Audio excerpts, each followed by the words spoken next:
to then hear and determine that matter. And my Lord, as I wind up, I know I have said that a couple of times. Okay. As I wind up, I'd also invite you to look at the provisions of Article 145. My lady, I know you're about to stop me. Article 145, Subarticle 1. It is an entire process by the National Assembly, including the threshold for the supporting of a motion. Under 145.1, there is, I think, the one-third. Under 145.2, there is the two-thirds. Now, it cannot be the intention of Kenyans that a process that has come through the National Assembly with such threshold is then collapses at the Senate because of the may or shall. Because once it gets to the Senate, having achieved the one-third and the two-thirds, then it is, the charges have arrived. So the Senate then has to opt as to then how to proceed. So the submission by my colleague, Mr. Ochiel, to me, just is absurd and illogical. It doesn't make sense at all. But it is for the court to decide. I hope that the court will be persuaded by our submissions in this regard. Thank you. Any other questions, Madam? No? No, you are good. Thank you. Thank you, my lord. Thank you, my lord. Thank you for listening to me.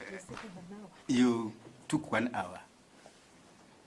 I don't. So I think, but that I think hour included 15 minutes were cheated you by your colleague, so that's okay. But also, there was a very important question which you asked, which I answered for 10 minutes. Thank you. So perhaps that will go to you. Yes. Yeah, my lord, the rule was that we should set two examples to the students. Yes. Yes. My lord, because my colleagues have covered quite a bit of ground, I will try and save time. I'll be very brief. I want to. How brief? I'll do 20 minutes. Yes, I will try. Yes, thank you, my lady. So I also want to add to what Mr. Mukele has spoken about on timelines and highlight a decision of the Court of Appeal, Civil Application number E121 of 2021, Attorney General versus Tolfin Nafula and others. And on the question of timelines, this is what the Court of Appeal had to say. We think, with respect, that courts should endeavor to facilitate obedience and observance of constitutional bounds and statutory timelines. The court then proceeds to say, in the case at bar, it is urged that... use the public address, please. Oh, yes, Mr. Mukele is taller than me. Yes. In the case at bar, it is urged that truncating the interview and nomination process for the Chief Justice and eventual appointment will lead to an overshoot of the statutory timelines with a real and present danger of a constitutional crisis of the character adverted to herein. We are not persuaded that we should actively aid and abet such a result. So, my lord, my lady, on Mr. Mukele's submissions that the Senate was bound by the timeline set by the Constitution and the standing orders, we are asking this court to also allow and uphold that decision that the Senate took to adhere to the timelines and to make an expeditious decision. And there was also a danger of a constitutional crisis, as in the Tolfin Nafula case. It was important that the matter be resolved expeditiously. And the question of expeditious disposal also came up in the Sonko case. And at paragraph 134 of the Supreme Court decision, the Supreme Court reviewed the timeline set out by the standing orders, and they found that the Senate had an obligation to adhere to those standing orders. And at paragraph 135 of that decision, the Supreme Court also finds that expediting the process of impeachment does not in itself amount to a breach of the rights of Honorable Sonko at the time. They found that he had been given sufficient time within which to prepare and present a response, and my colleague has taken you through everything that transpired in the House. So I move to the question of public participation. I'm glad Mr. Macharia has joined us. He was the chief, I want to call him an offender, but I'll call him a proponent of the way the Senate should have conducted public participation. My Lord, yesterday you asked the question of what is case-by-case basis. It's because Parliament does not only do bills, there is other business that transpires before Parliament. And in each case, Parliament determines how to handle public participation in this matter. So it is true, Article 10 and Article 118 place that obligation on Parliament to conduct public participation. And in the Sonko case, but now the Court of Appeal decision, which was subsequently upheld by the Supreme Court, the Court of Appeal says first, it is for the government agency to determine how the process will be carried out. Sorry, it's at paragraph 42 of the Court of Appeal decision. It is for the government agency to craft the modalities of public participation and to take into account the quantity and quality of the governed to participate in their own governance. And Mr. Kipkoge also spoke to this yesterday, that facilitating, affording an opportunity for the public to participate does not mean that we must compel the public to submit. Therefore, the submissions on 0.1, 0.04, 0.14, they do not arise. What matters is, were the people aware that this process was going on, and were they afforded as a sufficient opportunity to participate? Now let's come to the Senate. The Senate is sitting as a trial court. They're sitting to consider the evidence, the facts. They're sitting to listen to the lawyers. It is different from the process in the National Assembly. The process in the National Assembly is when the motion, that is when the motion is now being taken out to the people. And they did that. They went to every constituency in this country and provided the people with an opportunity to understand what was before the National Assembly, and which will later come to the Senate, and they asked them to submit their comments. But when the motion now comes to the Senate, the process changes. It's now sitting as a trial court. It's also why that's when the lawyers checked in. That's when the rules of procedure, the rules of evidence were introduced. And if you observe the process that the National Assembly was undertaking, specifically at Bomas, you will see a level of catharsis for the public. That's why they were saying tupewe chakula tushibe. That process should not happen like that in the Senate. The Senate must sit as a sober court and listen to what is before them on the facts and the evidence.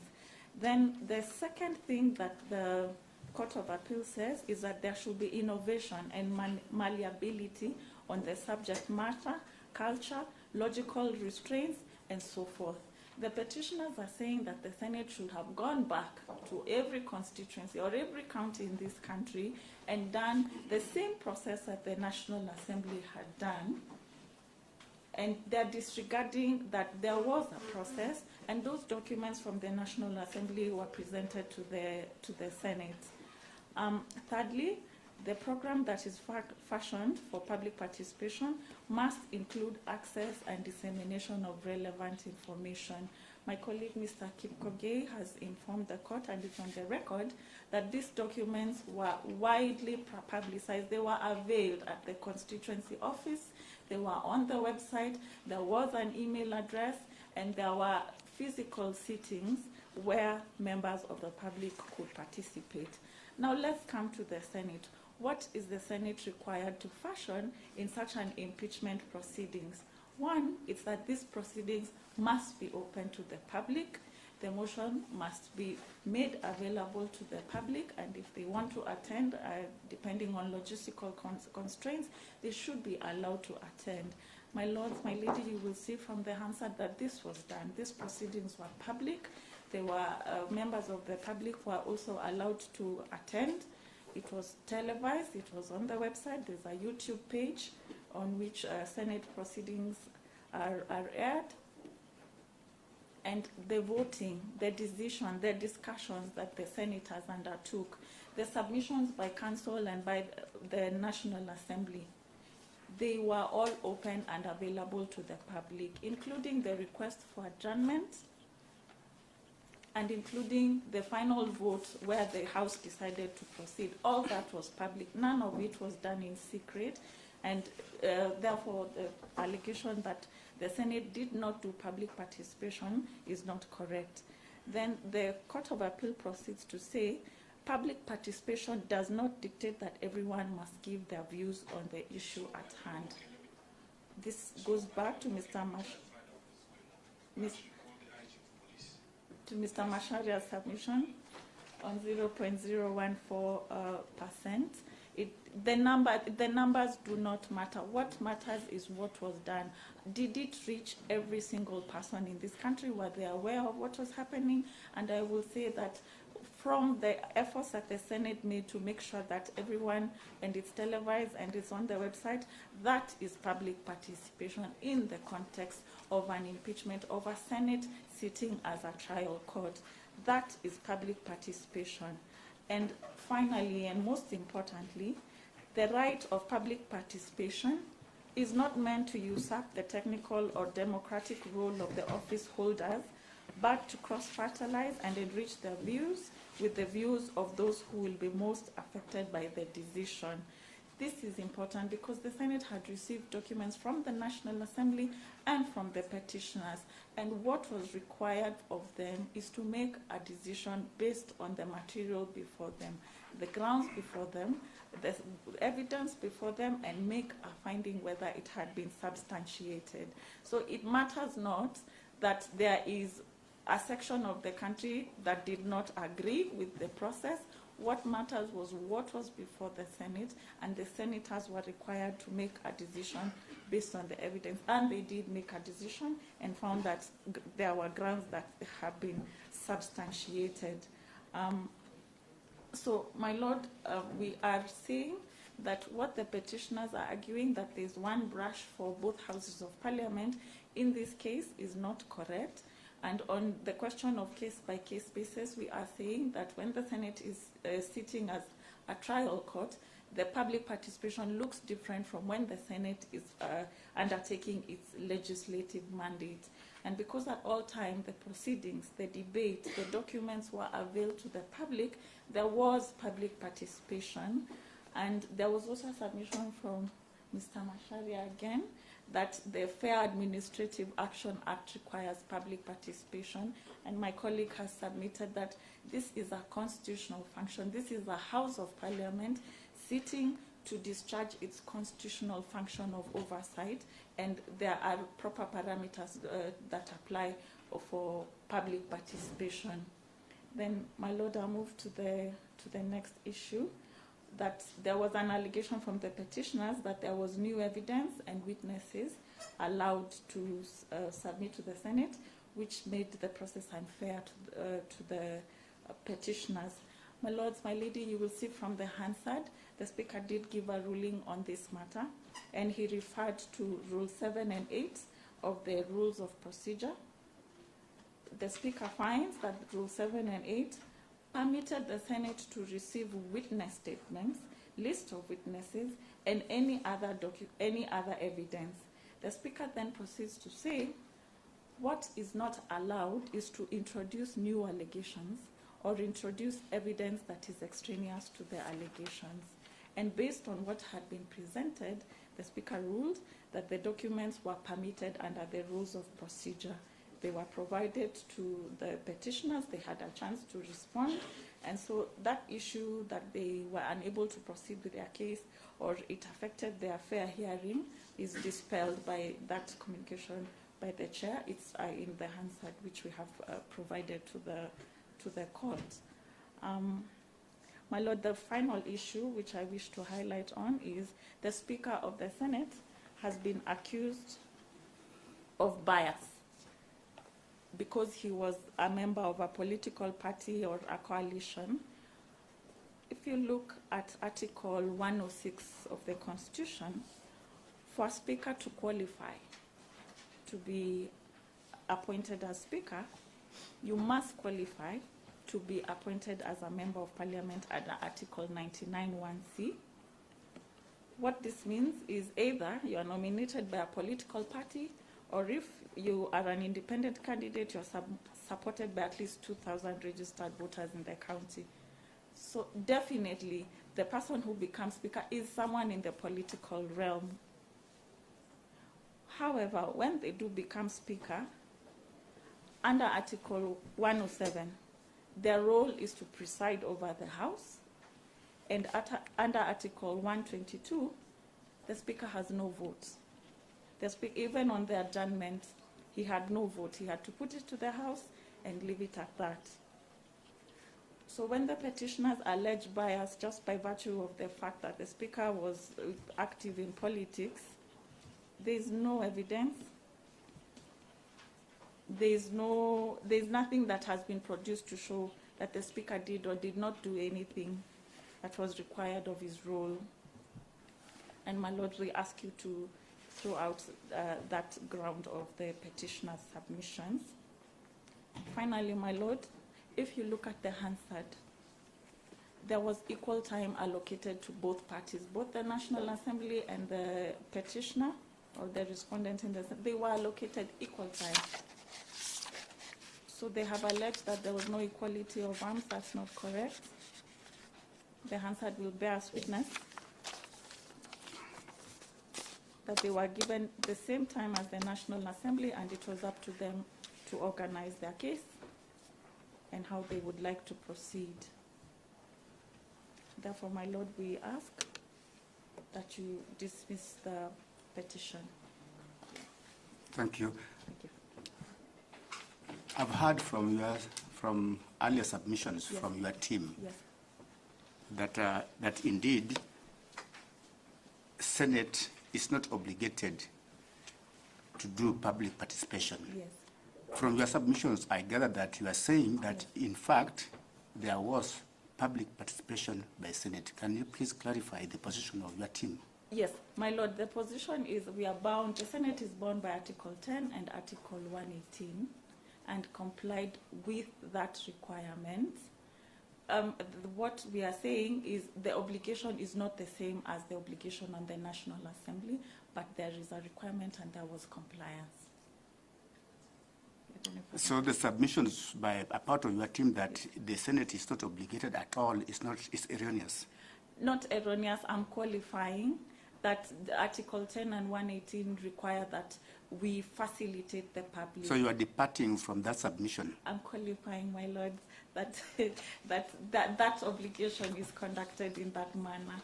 All right. Yes, thank you. That is thank the you. correct position. Yes. Thank you.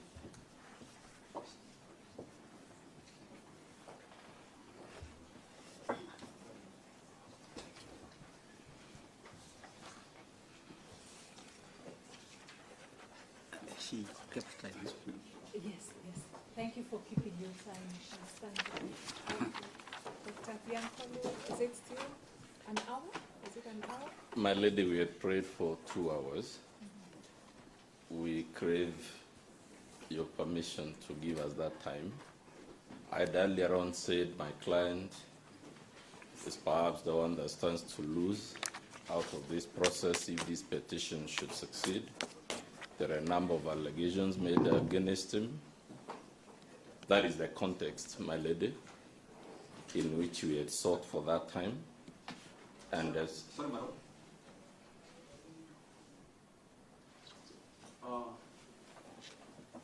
Just for the sake of good order, we note that we are here as respondents, and Dr.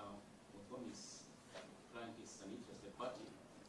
If there will be no proceeding, then we have no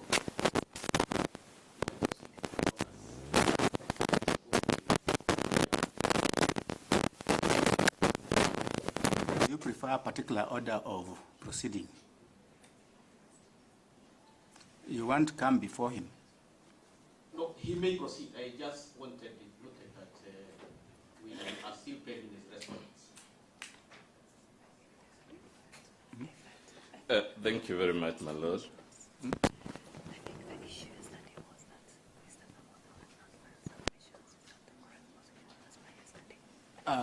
Mr. Kamoto, I think by yesterday you had not filed submissions.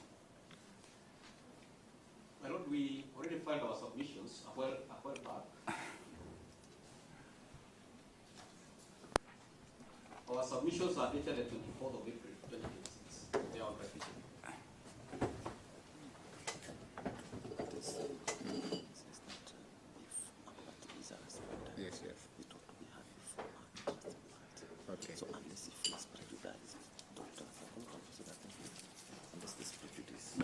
Do you feel prejudice if Dr. Tankulu proceeds? There will be no prejudice in my view. In fact, I suspect that will make my work easier by 98%. All right. Thank you. Proceed, Doctor. Thank you very much, my Lord. My name is Mudhomi Nkolu. I appear for the second interested party, that is His Excellency, Professor Kithure Kindiki. I am joined by Mr. Moses Kipkogei, Kennedy Meli, Steve Ogola, Boniface Mwereru, and Kenson Mutethia. In that representation, for today I'll be sharing the time with Mr. Kenson Mutethia. For the record, my Lord, we filed the following documents, which we urge the court, when you retreat, to peruse. One of them is the replying affidavit sworn by His Excellency Professor Kithure Kindiki on the 20th of February, the year 2025. We have, in addition to that, filed submissions dated the first day of October, the year 2025. Number 3, we have filed a list and bardo of authorities, also dated the first day of October, the year 2025. And lastly, we filed an affidavit dated the 8th day of May, the year 2026, in response to the issues raised in the affidavit filed by Dr. Gikonyo.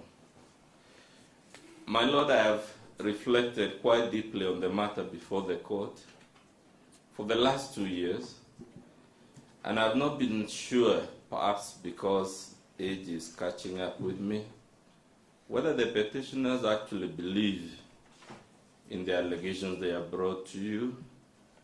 But in the course of that reflection, my Lord, and in the course of practice of the law in cases like the one before you, it has occurred to me that it is quite easy in a dispute like the one you're now hearing to lose sight of the real issue. You know, lawyers come in their various grandeur and sophistication, and they say 1,000,001 things. And in that forest of very many things, allegations and counter-allegations, my experience is that it is easy to lose sight of the real crux of the matter. And to me, the real issue, my Lord, may be formulated in 3 ways. One of them is whether the courts, not just this court, but any court anywhere in the world, whether courts should quash the impeachment of a deputy president that has been found guilty by Parliament of inflammatory ethnic incitement that threatens national unity, especially in a polarized, multi-ethnic country like Kenya.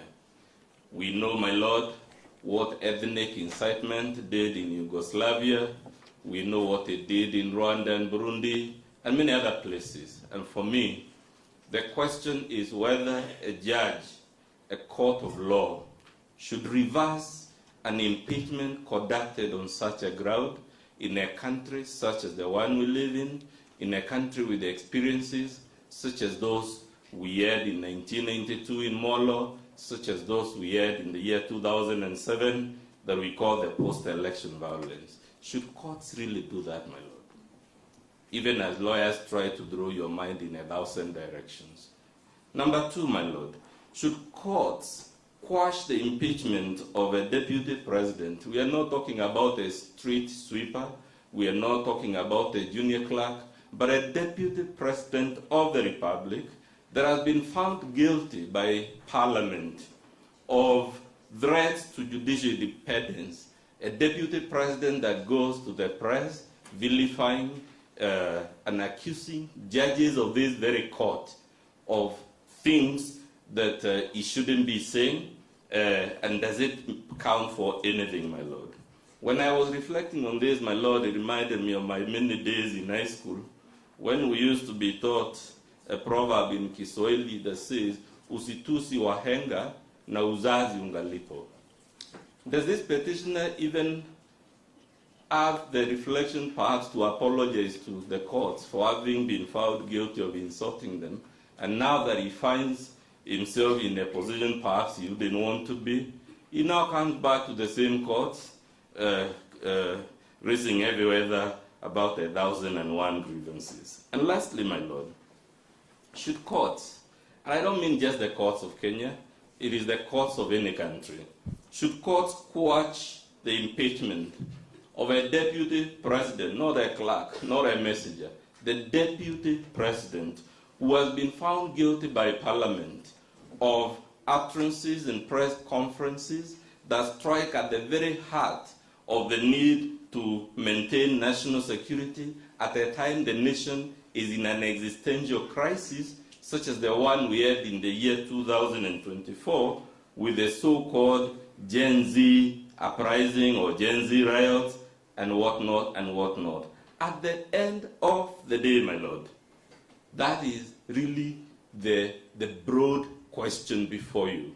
And my Lord, when I was thinking of this matter also, I was quite amazed to hear that the petition is being likened through a false analogy to Jesus Christ, to Socrates, to Thomas More, and other great men and women in history. And for me, my Lord, I was left wondering, perhaps the correct analogy should, and I'll show you shortly, should have been that with Barabbas, the mighty criminal who the masses chose, or perhaps the two unrepentant, or rather the unrepentant criminal who was crucified together with Jesus Christ. But while on this, my Lord, again, because sometimes we love analogies and they mislead, did Jesus Christ traverse Galilee and the southern part, Judea, preaching ethnic exclusion, preaching ethnic hatred and incitement? Did Jesus Christ traverse Judea and wherever, trying to vilify judges in public utterances instead of following the mechanisms? Was Jesus Christ really guilty of the sort of things? Because you were told, I don't want to address you on whether it is blasphemous to even liken a man with Jesus Christ. I'm not a very religious man, so I'll leave that to the religious people. But the overarching legal question, my Lord, is whether, as a court of law, because a lot of emotions have been stirred in this case, we are in a court of law, my Lord. This is not a sympathy parade. It is not a political forum. It is not a political platform. And to the extent that we are before a court of law, we must confine our inquiry to the four corners of the law. If the law supports the petitioner, then he is entitled to whatever the law gives him. But if the law doesn't agree with him, he cannot ask you to stretch it. You know, the law is not an accordion that you can keep stretching and expanding and contracting. The law is cast in advance so that we have prior notice, so that we can calibrate our behavior to accord with it. And the overarching question, my Lord, is whether this impeachment complied with Article 145 as it is, not Article 145 as we may wish it were. The overarching issue is whether this impeachment complied with the standing orders as they were, because Parliament was working with the Constitution as it is. Parliament was working with the standing orders as they are, and it cannot be permissible to come after the event and tell you many of the things you have been told. My Lord, without revisiting the issues that my pupil master, Professor Gideon Muigai, told you, sometimes I tend to have a fairly strong tongue, and that stands in the way. But there is a point we are trying to make, and which I think Professor Muigai was trying to make with all the humility, my Lord, that we can master. And that point is that, the power of the courts is a limited power. Just like the power of Parliament is limited, just like the power of the executive is limited. There is a temptation and a general assumption among public law lawyers, especially lawyers who practice in the constitutional division and the Judicial Review Division, because the courts usually have the last say on the legality of something, there is a temptation, my Lord, to assume that the judicial power itself is not limited. And that cannot be true, my Lord. That is why what is supreme is our Constitution. It is not Parliament that is supreme. It is not the President or the Executive. It is not even the judiciary that is supreme. It is our Constitution. And if we accept the general premise, my Lord, without appearing or sounding haughty or arrogant, if we accept the broad proposition that judicial power is limited, it must follow there are things courts cannot do. And one of the things the court cannot do is those questions I began with, whether courts can quash and reverse an impeachment of a Deputy President of the Republic done on the grounds, on the facts before you. My Lord, the idea that judicial power is limited is not just my submission. It is something we were all taught in Law School 101 under the doctrine of separation of powers. And because Alexander Hamilton was quoted here, he wrote Federalist, paper number 78.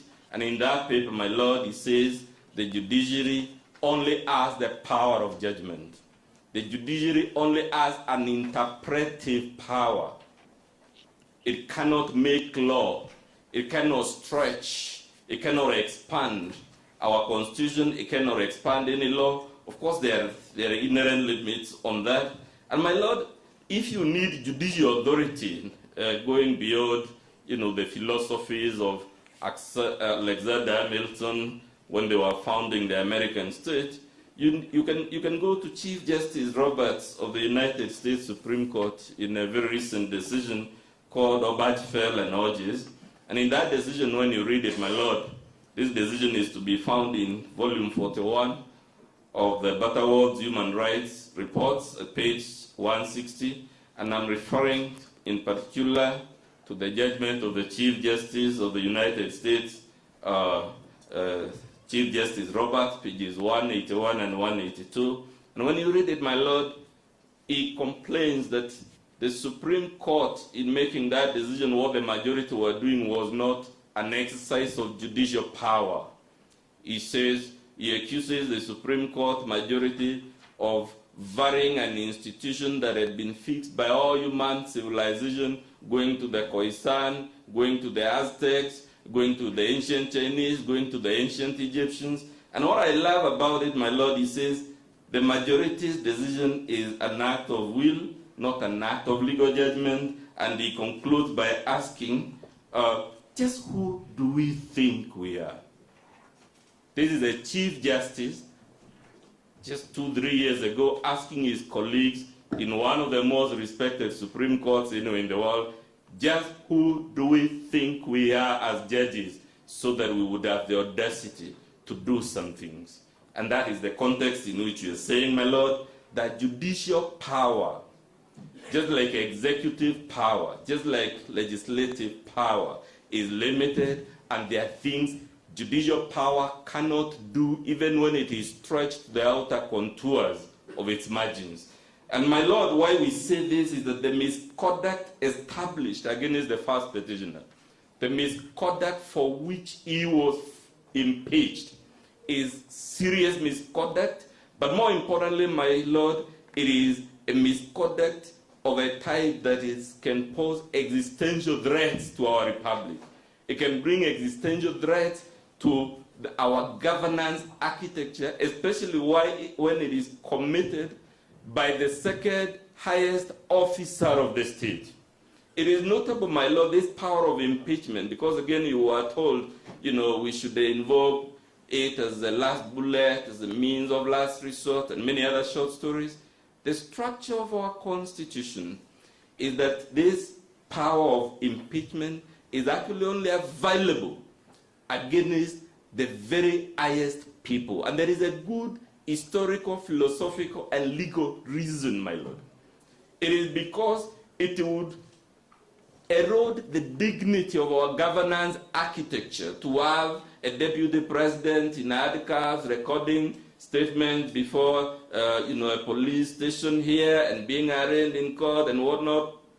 That is the philosophy historically, why it was agreed in England way back in the 1300s, in Americas when they were founding their republics, that senior state officers found guilty of high crimes and misdemeanors, found guilty of gross misconduct that is incompatible with the inherent dignity of the office they hold, then Parliament, not the courts, Parliament was given the power to remove such officers as an exercise of delegated sovereignty or as an exercise of the constituent power of the people. My Lord, Article 145 is designed to protect the Republic.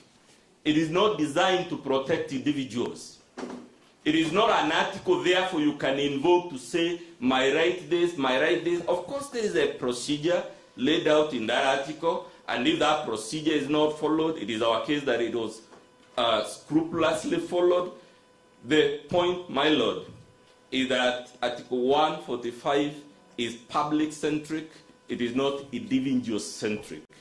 And if that is the case, it must follow that the impeachment power in that article, my Lord, is a power to preserve the constitutional order, to maintain the integrity of the governance system that the people of Kenya on 27th August of the year 2010 voted for.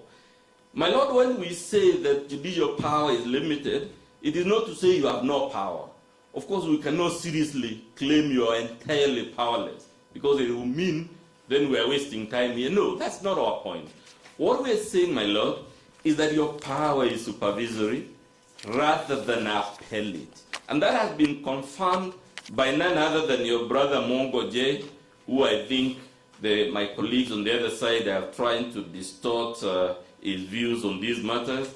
In that bench, called Martin Nyaga Wambora and others versus county government of Embu and others. This is the High Court decision delivered in 2015, and in that bench, Mongo J was sitting with Koril J as he then was, and with Odunga J as he then was. And my Lord, they say, these are not their words, they say, a court reviewing the procedure of a legislature is not a super legislature sitting on appeal on the wisdom, correctness, or desirability of the option of the impugned decision-making organ. It has neither the mandate nor the institutional equipment for that purpose in our constitutional design. Moreover, the process cannot be wrong simply because another institution, for example, the courts, would have conducted it differently. It must be accepted that the institutional environment controls the manner in which an organ disposes the issues before it. These are not my words, my Lord. It is the judgment of this honorable court, a three-bench like this one, sitting with your colleagues, some of them whose views now there is an attempt to distort them. But my Lord, what is important about this decision is that it was pushed all the way to the Supreme Court. Again, and when you read at the Supreme Court, the citation of this dispute is Karaoke Mate and others. And my Lord, there is a detail about the Supreme Court decision in that matter that I think both sides, and in my experience, lawyers don't even realize. It is the only decision, my Lord, I've seen where the Supreme Court of the Republic of Kenya has upheld the violation of a High Court order, and that written in black and white, that Parliament was entitled to disregard this court order because the courts had overreached themselves by trying to exercise a power beyond supervision.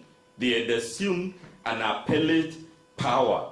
This principle has also been upheld in the Sonko case, which I need not revisit given the inimitable submissions by my pupil master, Professor Githu Muigai.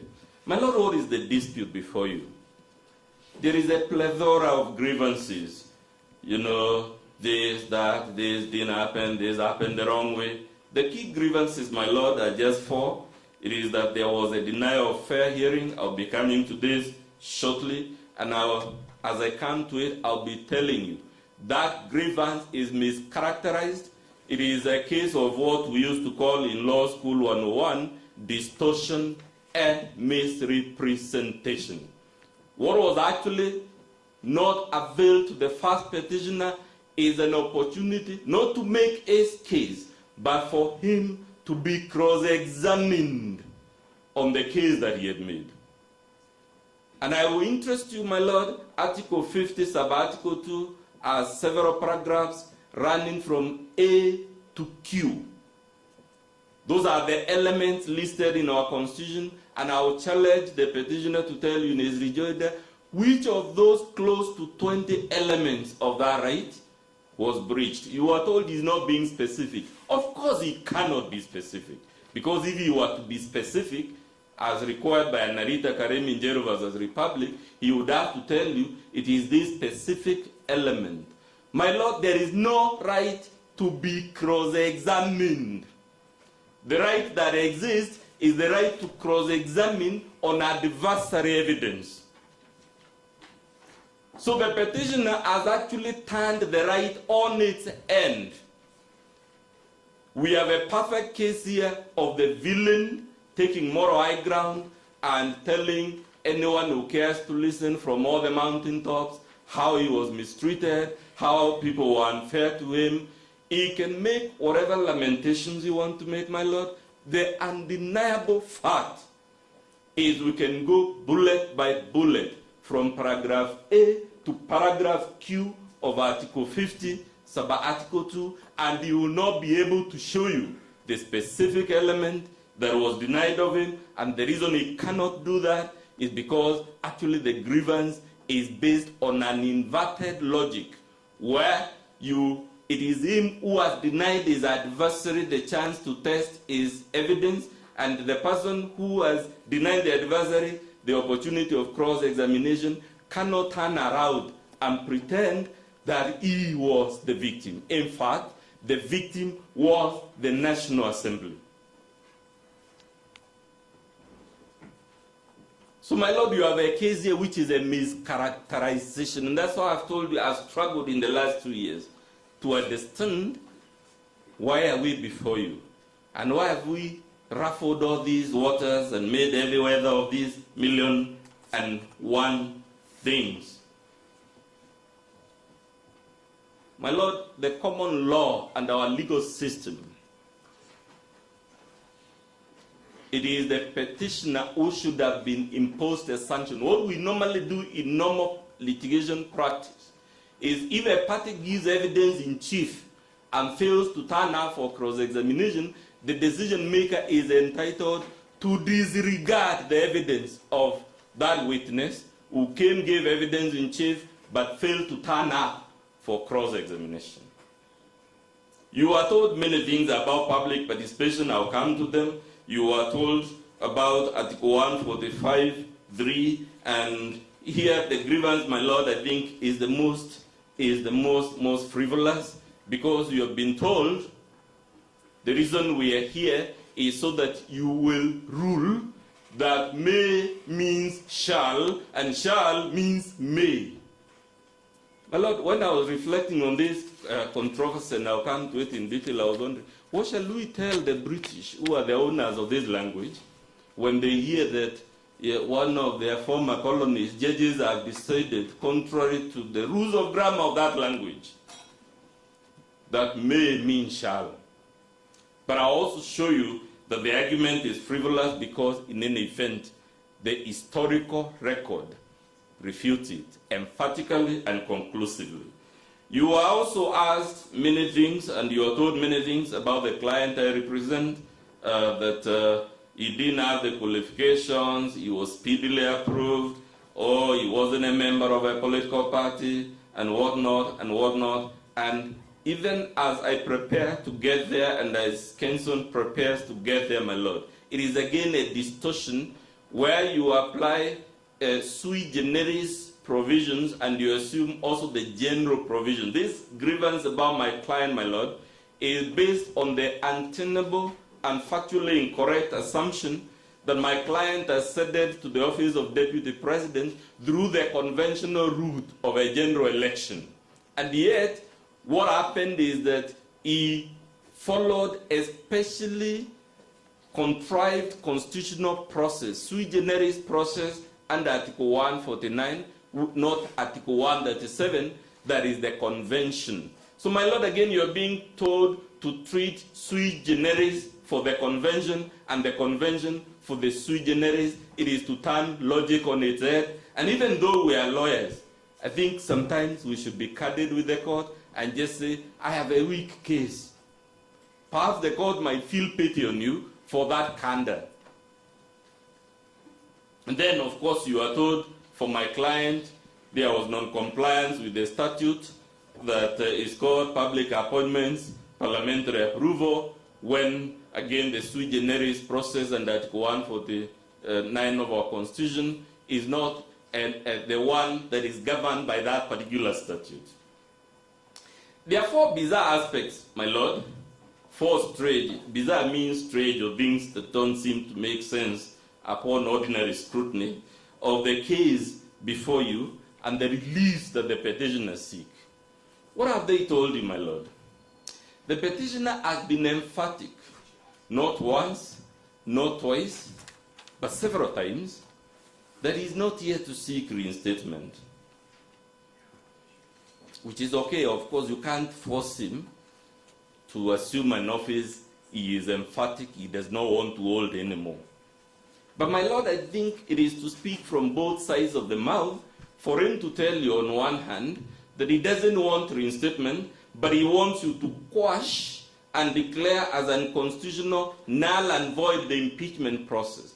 Because if you were to grant that prayer, my lord, the legal effect, unless I went to the wrong law school, and I've been to quite a number, the legal effect of quashing and declaring as unconstitutional, null and void the process that the National Assembly and the Senate undertook would be that there was no impeachment. So if there was no impeachment, he remains in office. He never left office. A deputy president can only leave office by death, he has not died, by resignation, he has not resigned, or by removal, which is what happened. So he's telling you, I don't want you to reinstate me, but I want you to quash the process. I want to suggest to you, we are happy with this emphatism that he doesn't want to be reinstated, which he can't anyway, but it follows by logical flow that for that same reason, he cannot also have the process quashed and declared illegal, null, and void, because you would be issuing orders that are illogical and that are irreconcilable and mutually contradictory. He cannot have it both ways. Number two, my lord, you have other petitioners, let's forget the main one, who actually seek his reinstatement. And I think Professor Muigai was telling you some of the unintended consequences of our expansion of law custody. So on whose behalf, if I were to quote Justice Ringera, on whose behalf are these other petitioners holding the candles? They cannot cry louder than the bereaved. The main petitioner doesn't want reinstatement. On what basis can another party other than the one who held the office then be asking you to reinstate him?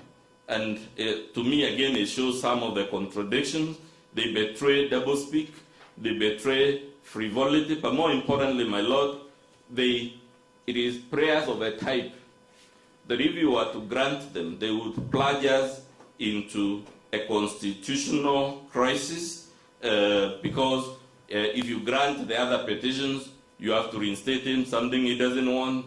If you quash the motion, it means he's reinstated by operation of law, which again, he doesn't want. And that's why I've kept wondering, my lord, did we come to waste your 2 years here to play to the gallery? Did we come here to bother you just to speak nice English and to cite nice sounding authorities? Because the judicial process is sacred. It can't just be invoked in vain. It can't just be invoked for the sake of it, for the sake of just making a point.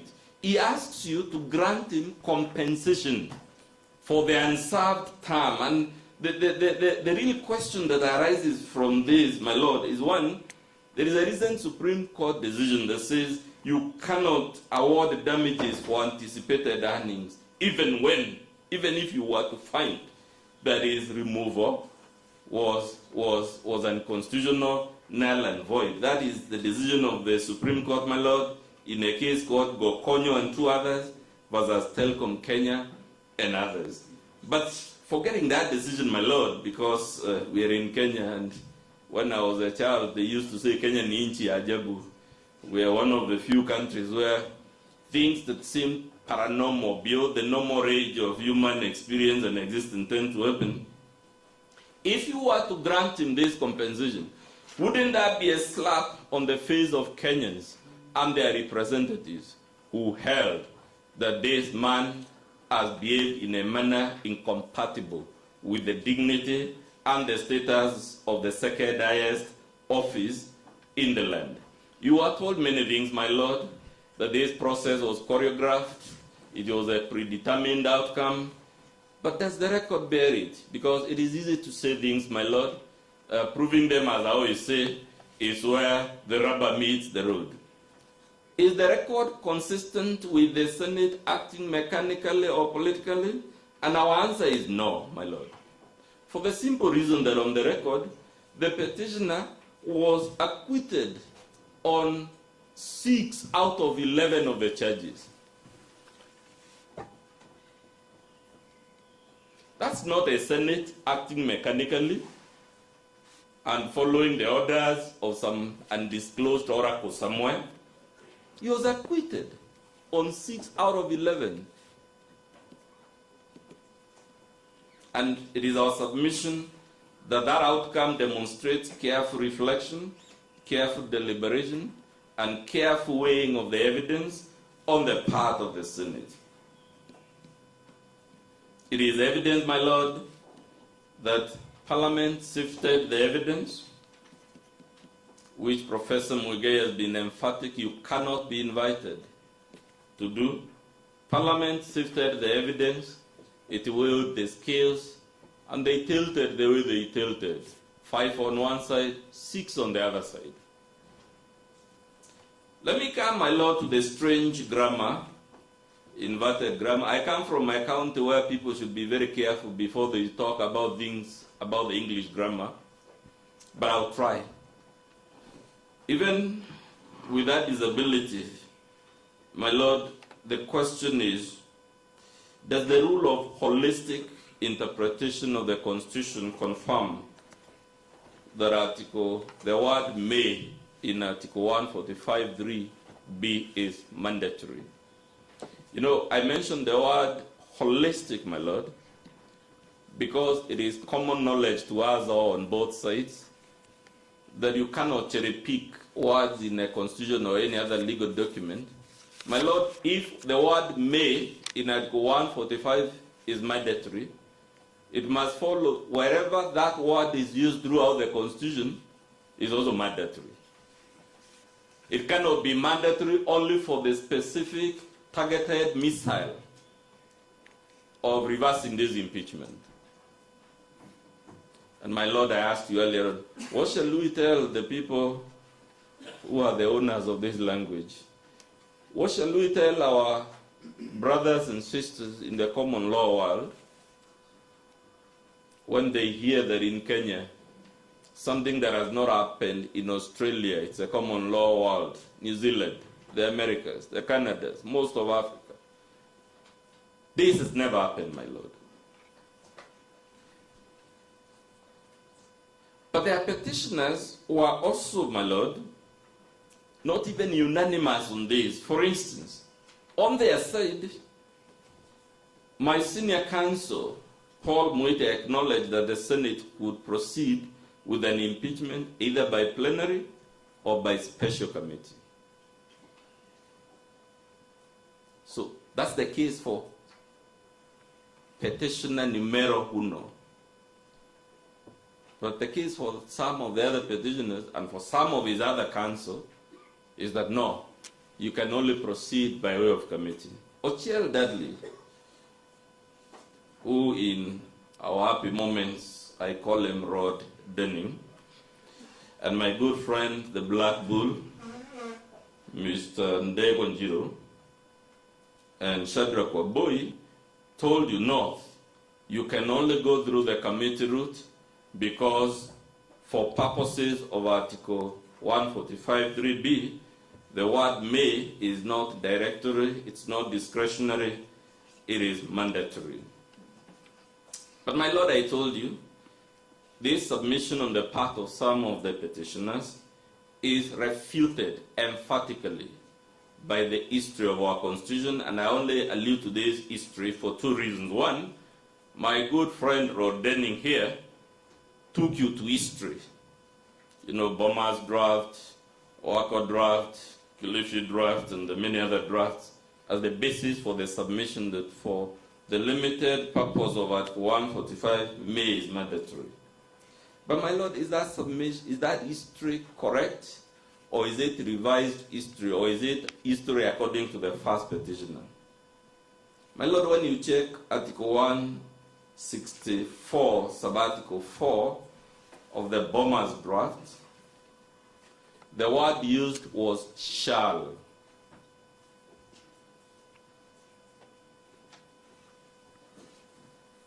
If you check Article 155, sub-article 3 of the Wako draft, the word used is shall. However, if you check Article 145(3)(b, the word used is may. My Lord, you don't need a brain to see the histories. Those who are negotiating our Constitution initially used shall, but ultimately dropped it and used may. So if that is the incontestable history based on the record, where would the court of law have the power to say, we are aware that in Bomas this was the proposal, we are aware in Wako draft this was the proposal, we are aware it was dropped in the 2010 Constitution, nonetheless we are instating it. My Lord, that's why Chief Justice Roberts was asking his colleagues in the U.S. judiciary, just who the hell do we think we are, so that we should be able to do such a thing? Kenyans emphatically dropped shall, adopted may. You're being invited to overturn the choice they made and say it is the ex-ante position that applies. But my Lord, courts also have to be consistent. There is a ruling on record in this very file where I took you through those drafts that my good friend Rod Denning took you through, where I was trying to demonstrate to you that this matter of impeachment was meant for the Supreme Court. And I took you through Boma's draft, I took you through Wako draft, I took you through other drafts. All of them provided that the jurisdiction to impugn such a process would lie in the Supreme Court, except that it was dropped in the last version that Kenyans ratified at the referendum, and this court dismissed that preliminary objection. So if we were wrong then to invoke that history, on what account can the petitioner now be right?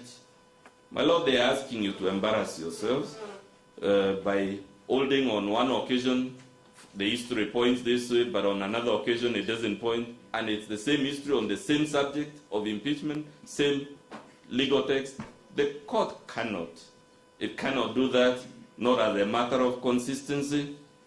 And my Lord, you were told by Mr. Mukele, I believe, that there are other removal provisions in the Constitution, and you are referring to, I believe, Article 152(7), where the word used is shall.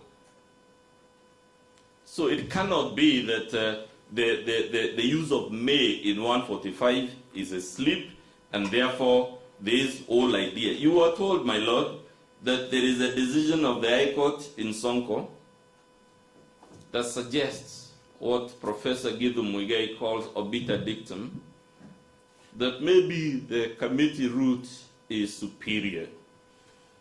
And of course, Professor Githu Muigai told you those views are bitter, and he correctly did so. But my Lord, what I found curious is on the record, and I've kept raising this over and over, the petitioners have misrepresented those of bitter views as views of the Supreme Court. That's what's written on their submission. Yet it is common ground. That is not even a decision of the Court of Appeal, leave alone the Supreme Court. And for that reason also, they can't, and in any event, my Lord, that obiter dictum was emphatically rejected by the Supreme Court in the case of Sonko versus County Assembly of Nairobi and 11 others.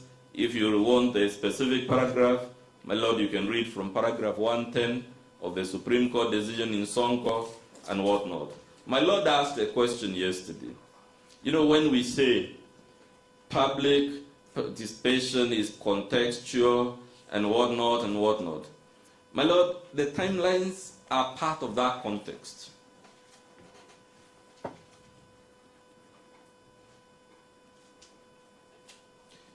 The idea, my Lord, that any part of this process, whether you go committee route, whether you go plenary route, or indeed any other route, the idea that there is a route you can go and the timelines are open-ended.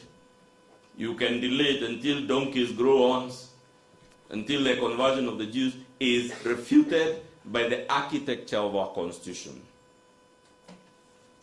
So any suggestion before you that, Senate was wrong or National Assembly was wrong because they misread this article and then this other reading, I don't know under what grammar, therefore the timelines are open-ended or they are prolonged.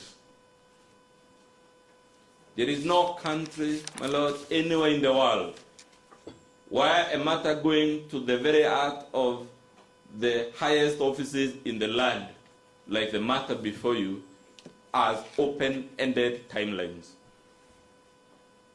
They didn't show you a single constitution anywhere. I had them take you to Singapore, to South Korea, to Philippines. I was waiting for them to take you to a place where this process has open-ended timelines. On the contrary, the practice the world over, without exemption, is that a process such as the one impugned before you has short, I repeat, my Lord, short and inflexible timelines. You have the 2 days, you have the 7 days, you have the 10 days, all set out in Article 145. For the purposes of my client at their ascension to office, the timelines are also fixed. The President must nominate within 14 days. Parliament must make the vote within 60 days. And my Lord, if a matter can be done within 14 days, by way of example, it cannot be a grievance that it was done on day 1 instead of day 14, or on day 7, or day 5. If the Speaker of the National Assembly had 2 days to refer the matter to the Senate, it cannot be a valid grievance before you that he referred it within 2 seconds. The Speaker should be commended for obeying the philosophy of the Constitution, which is that matters of the nature before us must be expedited, and more specifically, going by the decision of the Supreme Court in Mate and another versus Wambora and another, paragraph 85 to 93 of the Supreme Court decision in Justice Kariuki Mate and another, my Lord, the Supreme Court confirmed that these timelines are cast on stone. They are inflexible. We cannot expand them, not even by an hydraulic mechanism. And the Supreme Court, that's part of the reason, my Lord, the Supreme Court made the unusual order I referred you, where for the first time, because I've never seen this in my entire career, where the Supreme Court upholds the violation of a High Court order, because that High Court order had been made in ignorance of the fixed and inflexible nature of this timeline. My Lord, the attacks against the standing orders, whether it is standing order number 64 of the National Assembly, or the standing order number 78 of the Senate, or indeed any other standing order, to the extent that it is clear these standing orders are actually just rehashing what the Constitution already says. There is nothing new, any of these standing orders that are stated, that is not already contained in Article 145. So any attack on those standing orders, the invitation to declare them unconstitutional, my Lord, is a collateral attack to Article 145 of the Constitution. You're being invited to rule collaterally, not directly, because the petitioners, of course, are smart people. But I was also reminded, my Lord, again back to my Swahili, akili ni nywele, kila mtu akona zake. You're being asked to invalidate Article 145 under the guise that you're invalidating the standing orders of the National Assembly and the standing orders of the Senate. But the point, my Lord, is it is clear in Article 2, sub-Article 3 of our Constitution that the provisions of our Constitution cannot be challenged before any court or tribunal. And if they cannot be challenged directly, they cannot be challenged collaterally. So it's a collateral attack against the Constitution. It is not possible. And for that reason, nothing really turns on the idea that there is anything untoward about these standing orders. It is inconceivable, my Lord, that the timelines are open-ended when we go through the committee route or through the Senate route and whatnot. And I've already told you there are deadlines even for purposes of my client's ascension to the office of Deputy President. Madam, everywhere that was made about counts 7 and 8 of the impeachment motion, you are told many things. But the record will bear me out that the first petitioner was acquitted on count 7 and count 8. So, my Lord, how can he come to you to complain? You know, count 8 was based on a repealed section of the Penal Code or a section of the Penal Code that had been declared unconstitutional. My Lord, he can have 1,000, 1,000,000, 1,000,000,000 complaints about these two counts. The undeniable fact is on the record. He was acquitted. Unless his complaint is that he should have been convicted of these two counts. It is the first time, my Lord, I have had a person come for judicial review in respect of a matter that they were acquitted. And that's why I told you I've been wondering, why are we really here?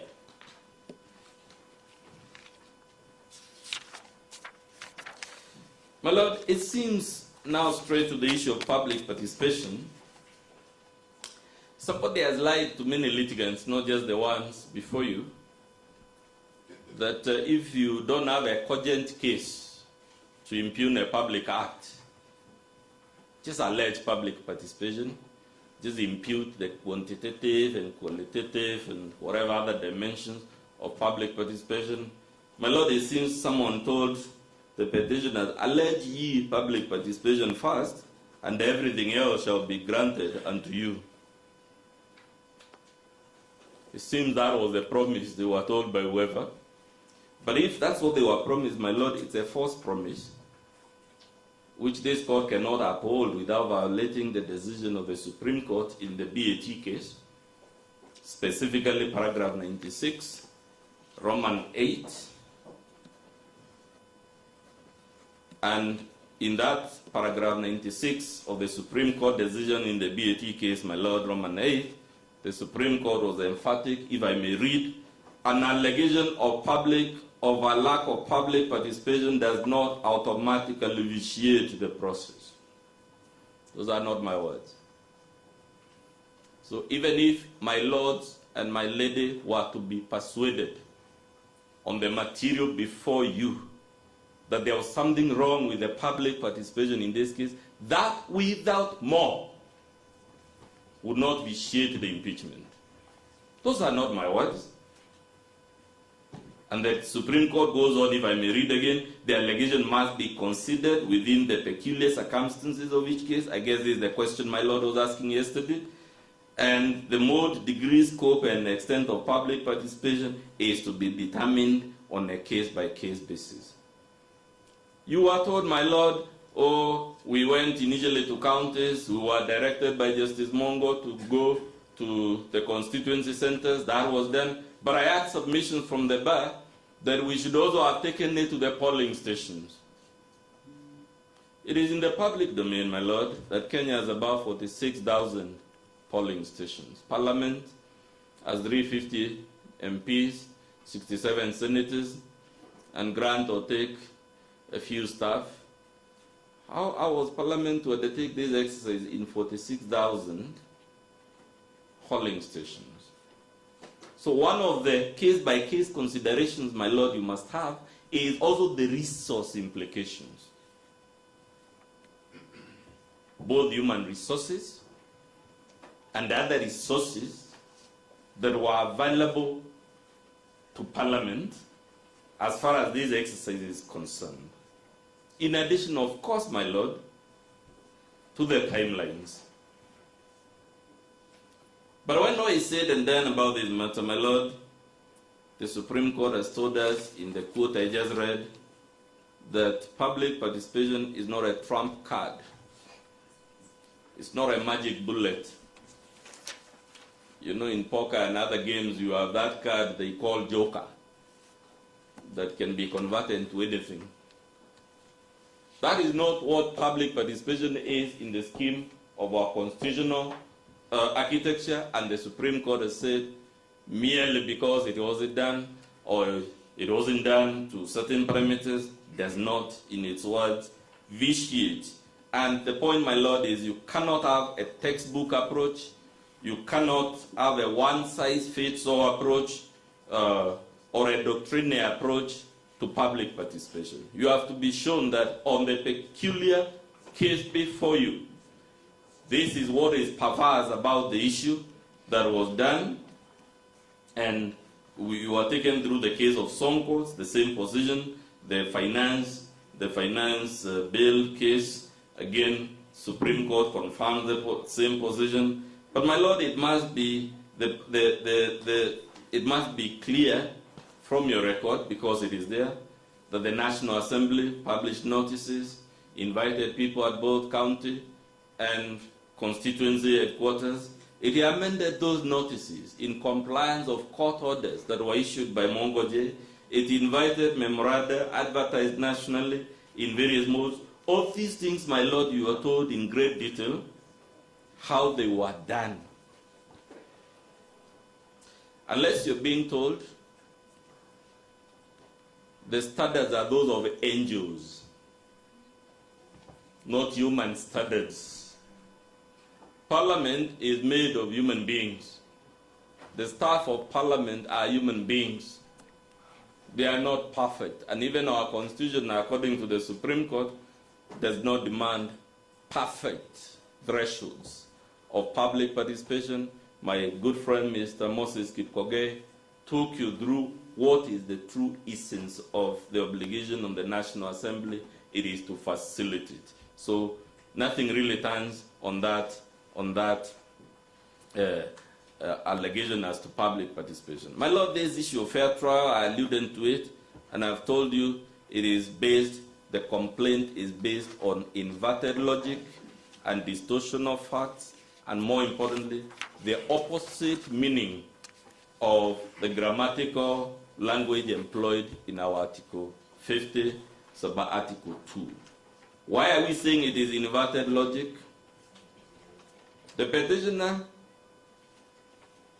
only has a right to cross-examine adversary witnesses.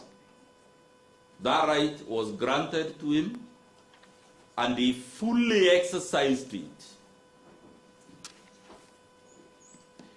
He has a duty to avail himself for cross-examination.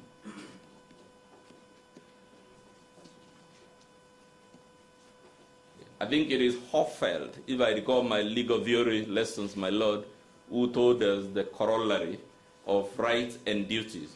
The duty that the petitioner had, having given his evidence in chief,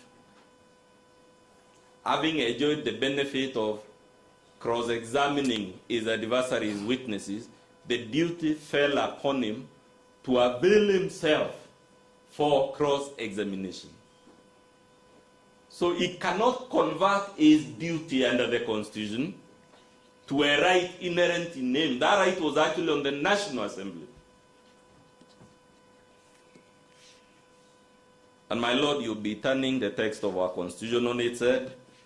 If you were, I think the petitioners were animated, my lord, by this ground, and I think that's why it has featured so prominently, because Article 25C says the right to a fair trial is one of the rights that cannot be limited.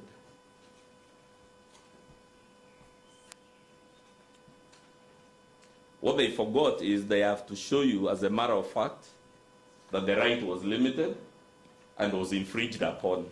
So again, someone seems to have told them, allege ye fair trial, and everything else shall be granted unto you. Whoever promised them that lied to them, and we must be honest with them and tell them it doesn't work like that. You were told his request for adjournment came at the tail end after he had given his evidence, he had been examined in chief. The only thing that remained was for him to be cross-examined, not for him to give any further evidence in support of his case. That he already did, that he already enjoyed.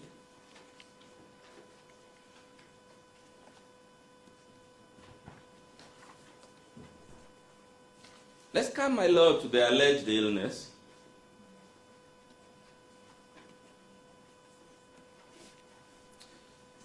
You know, this thing, my lord, when I have been reflecting about it again from my Gen Z students, there is something they call Mchezo Town. Mchezo Town. It means hanky-panky. You know, being a bit too clever and forgetting akili ni nywele, kila mtu akona zake. Why do we say so, my lord? You were told Parliament was wrong to deny the good gentleman an opportunity to be cross-examined while he was ill. It's already common ground. No evidence was placed before Senate to prove that illness. It is already common ground that this petition lasted in this court for 1.5 years, was amended multiple times, and no such evidence was produced. It's only last week on Thursday, 1.5 years down the line, that material that ought to have been placed before Senate was now brought before you. Again, somebody seems to have lied to them, my lord, that merely because they placed some material 1.5 years down the line, it therefore follows that they have demonstrated he is healed. I'm here, my lord, if you forget everything else I've submitted this afternoon, to tell you with all the humility I can muster, that the material placed here by Dr. Daniel Gikonyo is worthless. I repeat, worthless from an evidential perspective. Why do we say so? One, you are here on supervisory jurisdiction and that material is not before Senate. That material cannot be what this court can use to fault Senate for acting as it did, because we'll be accusing Senate of failing to consider material that was not before it. Dr. Gikonyo admitted yesterday, my lord, that what he has annexed as Exhibit DGK3 to his affidavit is not a medical report. He admitted it is a summary. You know, my lord, even if I come from a country where we struggle with the English language, if I tell you this document is a summary, the one I'm holding, my lord, if I tell you it's a summary of another document, I must surely show you the primary document so that we confirm, one, indeed, that it's a summary, and more importantly, that it is an accurate summary. Dr. Gikonyo considered in cross-examination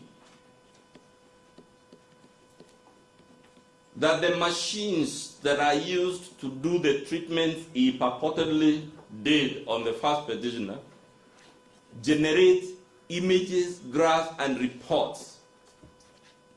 He admitted that that's not me saying it from the back. And he admitted he has not produced before you that material.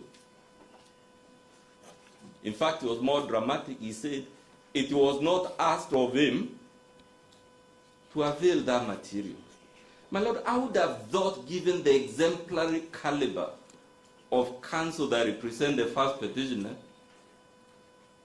that is the first thing Dr. Gikonyo would have been asked to produce before you. Even if confidentially, they might.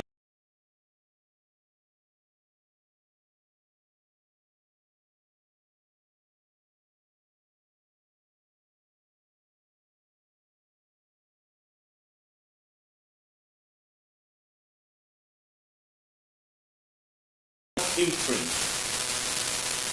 that the reason that material was not produced, whether before Senate or in the affidavit of Dr. Gikonyo, is because that material, even if it had been produced, would have been advanced to the deposition in that affidavit. My lord, the reason they didn't want to adduce it is, if you say I took an echocardiogram and you produce the image, I don't even need to see a doctor. I can just run that image on artificial intelligence and it will tell me whether the allegation that the patient has a heart problem is true. That's the inference we want you to draw, that the reason the primary material was not produced is because a date been produced. All we would have needed is to ask another doctor or run it on a simple laptop and it would have shown you what is said to be illness is what they call in the discipline forces malingering.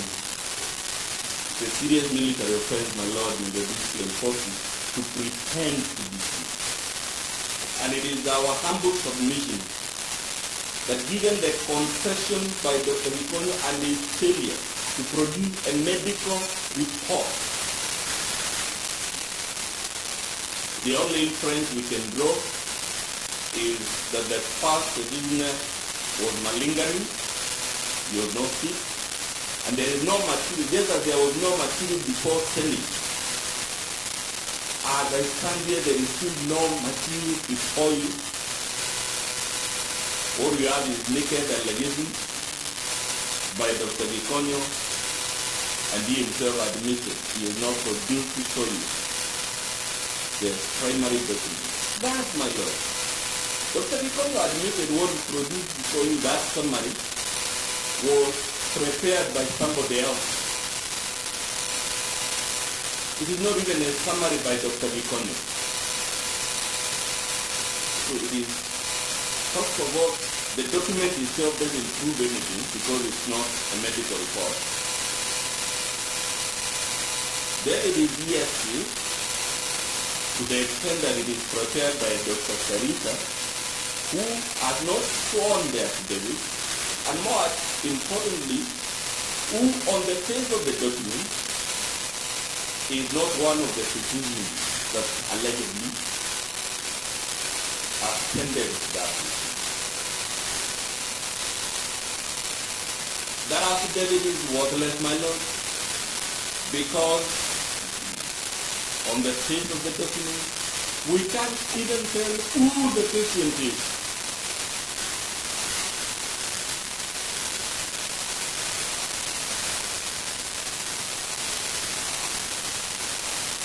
You know, I thought, my Lord, if we respect this court and given the weight of the matters we are presenting before you, surely the document would have identified the person, either by name, by ID number, by passport number, or any other recognized method of identifying. Dr. Gikonyo, of course, tried from the witness doc to tell you many things he should have said in his affidavit about the multiple discrepancies in that summary. My Lord, I asked him yesterday, Dr. Gikonyo, how can this document are two time stamps? How can it on the left have been prepared at 12:40 p.m. and on the other side at 12:35 p.m.? And his answer was, I also don't know. Of course you didn't know, because the document was prepared by someone else, not you.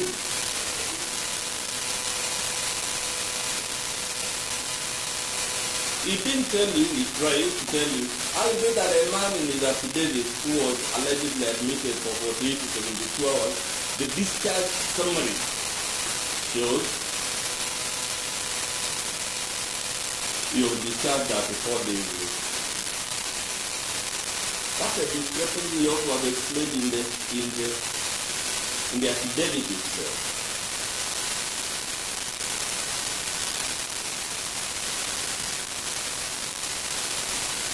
Well, Dr. Gikonyo admitted too, he also didn't produce the laboratory report of the supposed blood tests and other tests that were done at the laboratory as per that medical summary. Again, I invite you to make an adverse inference that the reason that report was not produced is either because there were actually no tests, or if the test took place, they showed there was nothing wrong with the patient, and therefore he was not sick. Without belaboring the point, my Lord, I could go on and on. What Dr. Gikonyo gave you was just entertainment, not everything. Not his oral testimony, not his affidavit, not the annexure to that affidavit. Which means, even as we speak, there is no material on which this honorable court can conclude that the first petitioner was ill, and therefore, perhaps the Senate would have acted better by granting him an adjournment.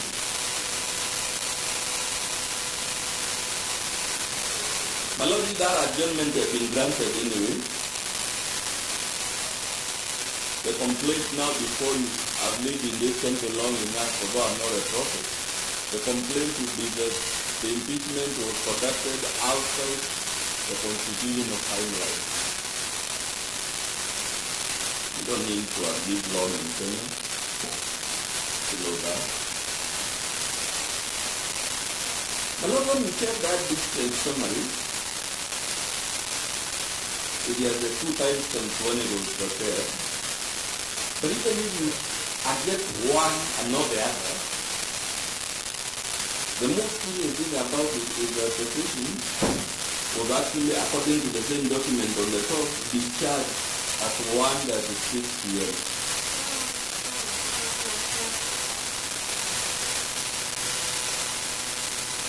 So how is the patient in the ordinary course of events discharged at 1:36 p.m. but the discharge report in summary is prepared several minutes earlier?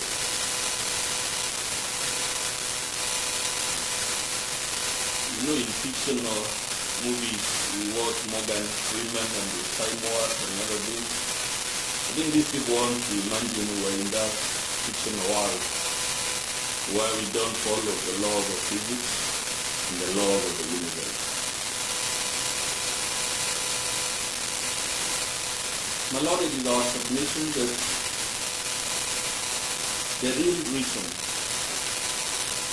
the past petitioner engaged in this act of malingering to run away from cross-examination is because the cross-examination would have affirmed the count relating to the bizarre amassing of wealth, the count on corruption and economic crime. He knew if he had dared step on that podium to be cross-examined, he would have no way of explaining how in 2 years he amassed an estate worth $5 billion. It is our submission when you check volume 4 of the impeachment motion, specifically pages 128 all the way to around 135, my lord. If the petitioner had dared turn up for that cross-examination, it would have dispelled the facade that is his trademark of a honest man. It would have shown the terrible things he had done to his own relatives,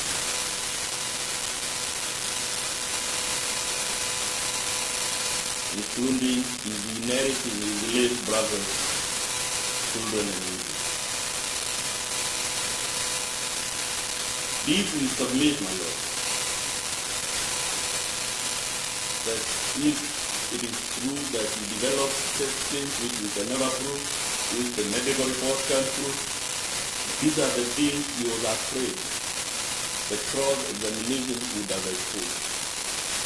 And if he had stand up there, we would have pointed to him, page 129 of volume 4, or page 126, my lord, of volume 4 of the impeachment motion, which would have shown he had forged his late brother's will to make himself one of the beneficiaries. It would have shown accusations that were leveled against him by his co-executors. His co-executors, my lord, if you read page 128 of volume 4 of the impeachment motion, who are very senior and respected lawyers in this country, and written a letter which came through the same public participation. Maybe that's why they are unhappy with public participation, because it brought things that anyone would rather they are kept under wraps at all costs. That's why you hear mamas as I allude to them. And unfortunately, my lord, I don't even want to delve into it because it's not my style of litigation to embarrass litigants and whatever more than they deserve and they fair.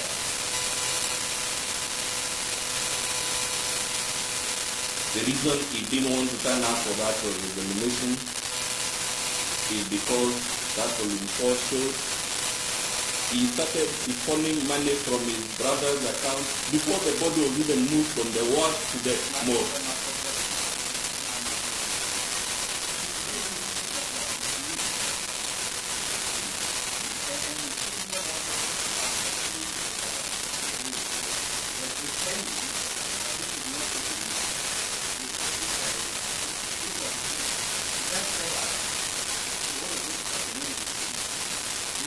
But my lord is also complaining about count 8 and 7 which was made in his petition.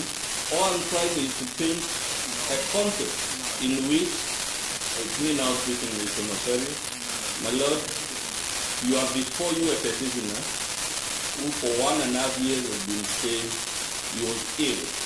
When the evidence is purportedly brought, clearly doesn't pass the message. If views are on me, especially if I'm referring to the record, unless they think the document I'm referring to is not on the record, to show you. I think saying, my lord, volume 4 of the impeachment motion is not on this? Yes, we have the material.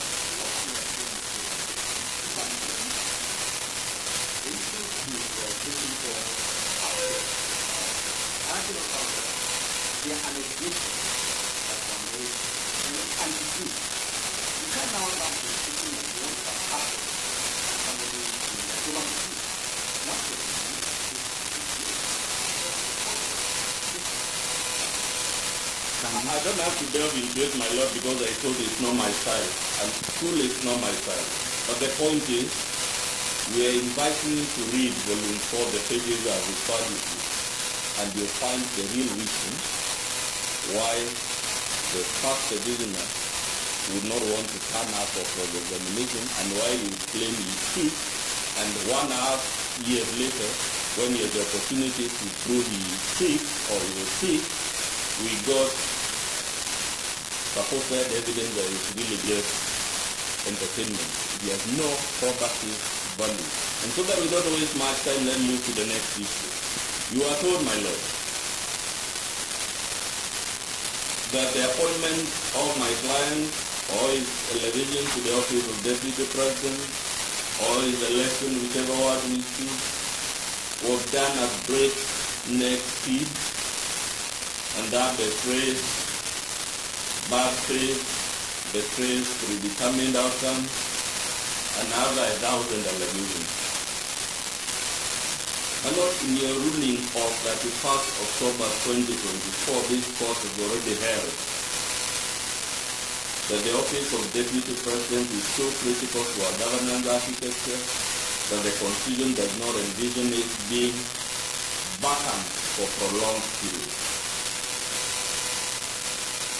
This court cannot now be made that ruling be invited, like I pointed with regard to the issue of the Supreme Court, be invited now to find that the appointment of my client or whatever was done at breakneck speed, therefore that betrays bad faith and whatnot. You're being invited again to embarrass yourself. And the last time I said courts are not in the business of embarrassing themselves. You have held that the replacement must be strict because, to use your own language, there are important state functions the Constitution has assigned to the office of Deputy President that cannot be performed by any other officer. You are told that my appointment under my client, it's not mine, my lord, I don't give to my left and my right, what I, so that was a slip of it. That the appointment of my client, was void for lack of public participation. We've already told you, my lord, the Supreme Court as well, that such an allegation, even if accepted by the court, will not ipso facto lead to a nullification of the court.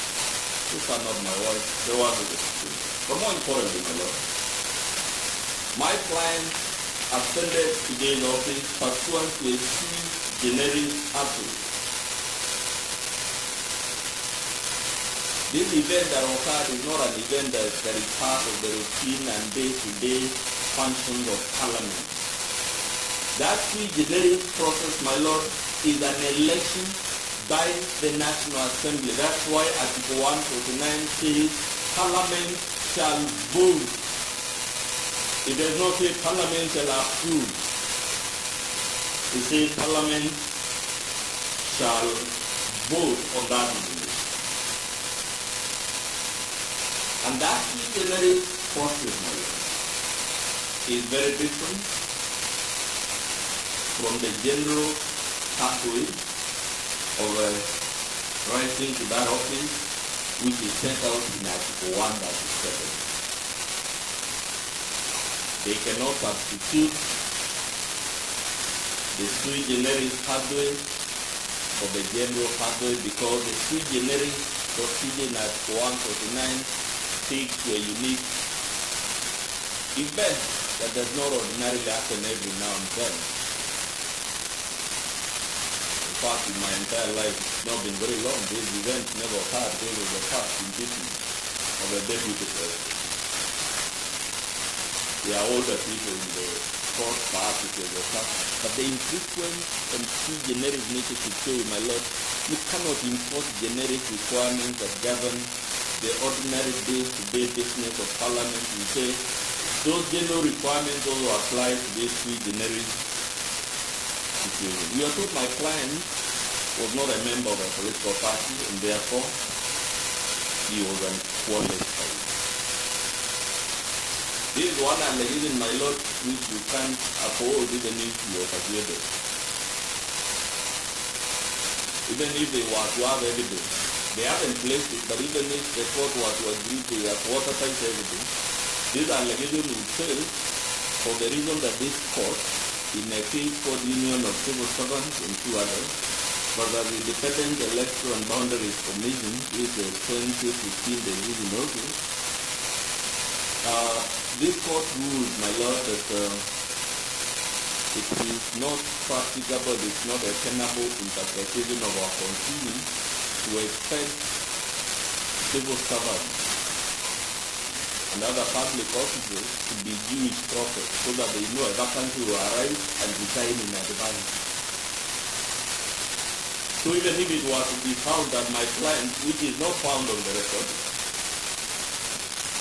you can't uphold that allegation based on this authority unless the petitioners are telling you my client should have been a prophet to know that the past prisoner will be impeached on this day so that he can join a political party in advance, so that he can resign in advance and whatnot. Nothing comes on the IBC clearances. Again, the judicial authority that the matter of IBC is one for the Secretariat. We need not belabor the point. The Supreme Court has again confirmed this in Muruli, Paranya and three others, in Governor of Kisii and two others. The Supreme Court decisions which bias this court, which means these allegations cannot succeed even if proven on the evidence. You have been told many things, and my friend Kenson will address you on them shortly about the South African decision. They call it EFF3, we call it Palapala, because Palapala was the place against where whatever happened. But the point I want you to note, my lord, is that the text of Section 89 of the South African Constitution is fundamentally different. It is not pari material to Article 145 of the Constitution. If I may illustrate some of the differences, the South African Constitution doesn't prescribe any procedure unlike our Article 145. It leaves all questions of procedure entirely to the national assembly. The South African Constitution does not prescribe timelines like those prescribed in our Article 145.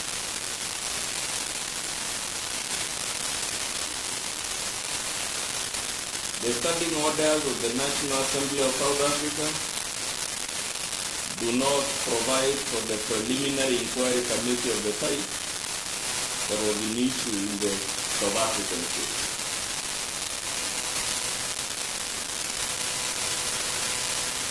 And the point, my lord, go on and on. The removal process in South Africa is fundamentally different from the one in Kenya. Even the legal system is completely different. Although the head of state in South Africa is a president, is president, theirs is actually a parliamentary. Power is a presidential.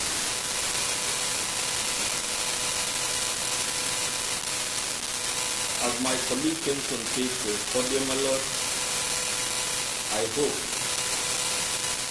I have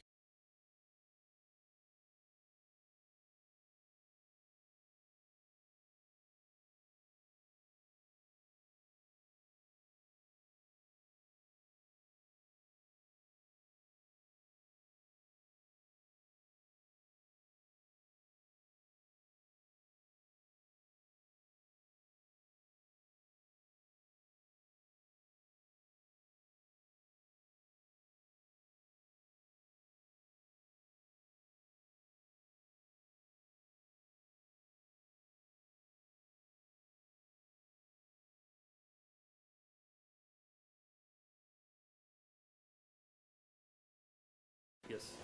We'll break for 10 minutes. Okay. We'll break up for 10 minutes.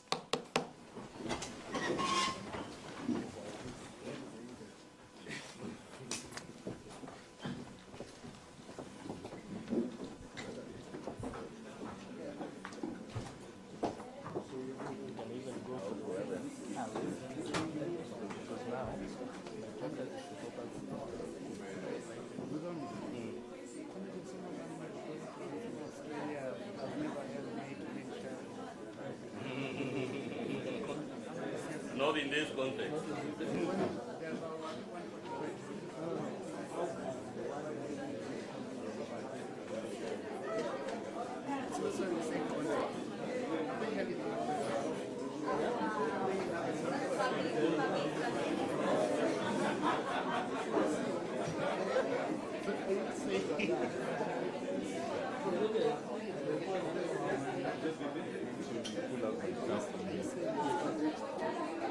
So my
na mwanamke ambaye ni bikra. Yote 9 10 ni. Niite Fiona Kenga, nitaitika. Na wanaonipenda wananiita Riley Mwaniko.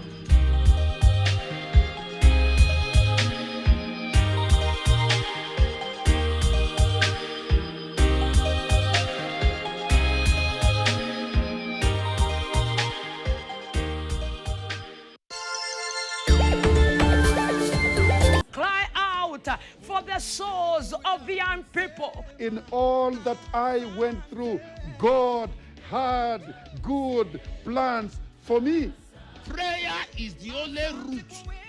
Prayer is the only guarantee way out of trouble. Wacha Mungu atawale maisha yako.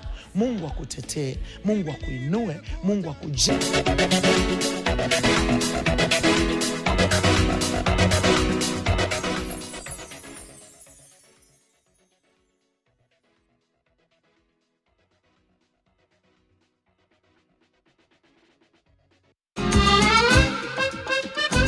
Mara ya kwanza kutoka Afrika Mashariki na Kati tunawaletea.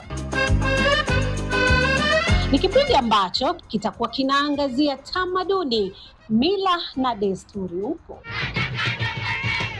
This is more than weddings. It's love, tradition, culture and surprises, all in one unforgettable journey. Kwa mfano katika jamii ya Bajuni kutoka eneo la Pwani ni kwamba bwana harusi siku ya harusi anachapwa ama kutandikwa viboko na familia ya kina bibi kuashiria uvumilivu katika ndoa. But what you don't know, ndo upate bibi Mkamba lazima upeleke mbuzi 3. Inakisiwa kuwa rangi ama gauni la rangi hii ya kijani kibichi huvaliwa na mwanamke ambaye ni bikra. Yote 9 10 ni. Niite Fiona Kenga, nitaitika. Na wanaonipenda wananiita Riley Mwaniko.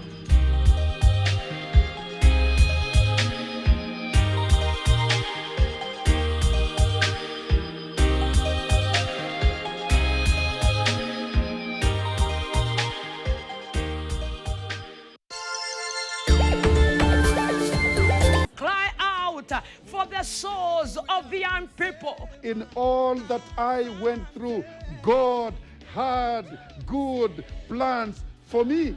Prayer is the only route. Prayer is the only guarantee way out of trouble. Wacha Mungu atawale maisha yako. Mungu akutetee, Mungu akuinue, Mungu akujenge.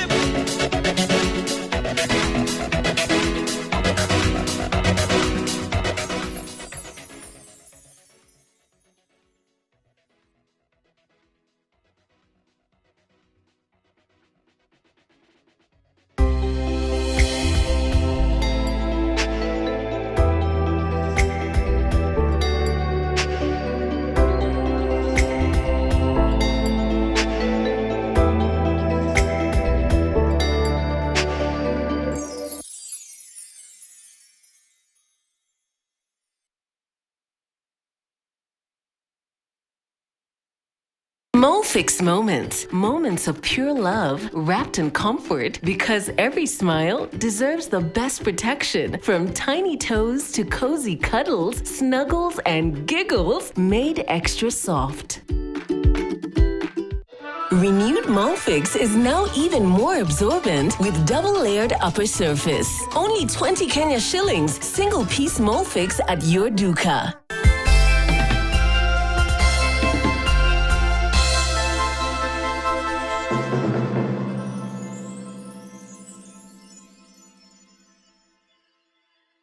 Renewed Molfix is now even more absorbent with double-layered upper surface. Only 20 Kenya shillings, single-piece Molfix at your duka. Do you know what's inside that prepackaged food? Those unhealthy ultra-processed foods high in sugar, salt, or unhealthy fats can lead to diseases. According to the Ministry of Health, approximately 39% of all deaths in Kenya are as a result of non-communicable diseases such as obesity, diabetes, cancer, and high blood pressure. The foods and drinks we consume every day can affect our health more than we realize. Clear information on packages about what's in our food can help us have a healthy diet. From the Food Policy Coalition Kenya.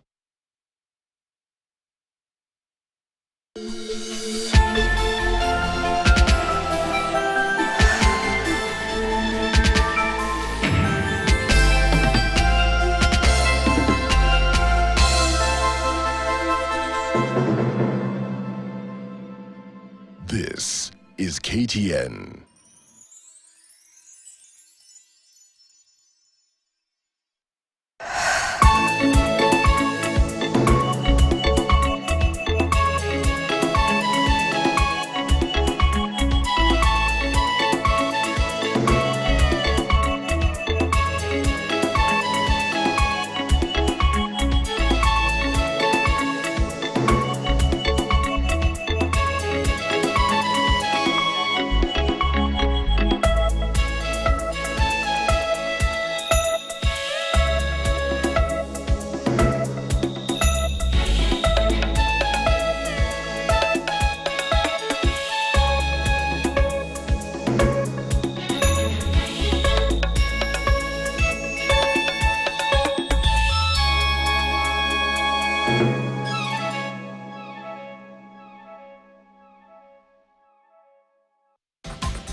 Well, a very good afternoon to you. Many thanks for making time to be with us. You're just in time for News Desk on this 14th day of May 2026. I am Ian Keitani. On the sign language desk is Angel Lois. We have a load lined up for you in the next 1 hour or so. But first of all, let's have a look at our top stories. These are: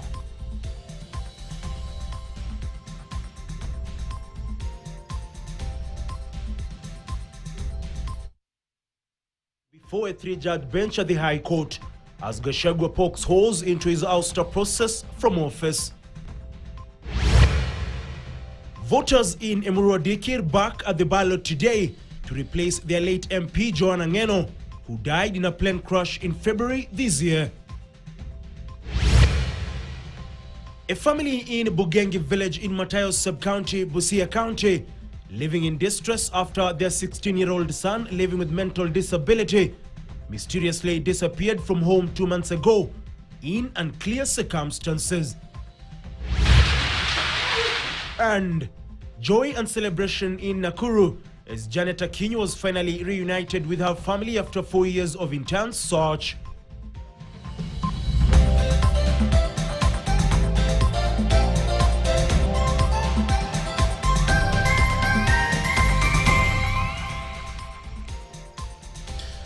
Now, welcome to the broadcast. The Emurua Dikir by-election kicked off early this morning, with polling stations opened to the voters at 6 a.m.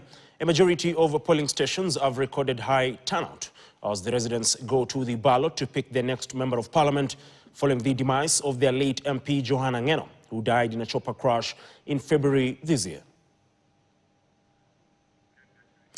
We're joined by Ken Geshui, who is in Emurua Dikir.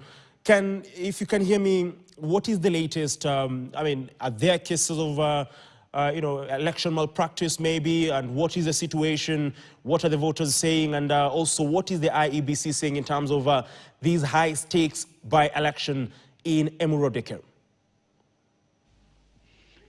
Thank you, Ian. Indeed, at the moment, we have not had any cases of election malpractices being reported here at Emurua Dikir. But what we have had is just one incident where we have allegations that one of the agents belonging to one of the agents allied to one of the candidates claims to have been assaulted by a group of youth, and actually we have seen pictures of the alleged agent who has been rushed to hospital for medical treatment, and we have seen the various candidates who have been cleared to vie for this particular seat coming out to vote. But at the moment we have low turnout at the various polling stations because majority of the voters came out in the morning hours, and at the moment we have just an average number of voters. There are no long queues here and there, but we had long queues in the various polling stations during the morning hours. Remember, this is a very high stakes by-election because of the heavy political interest both by the government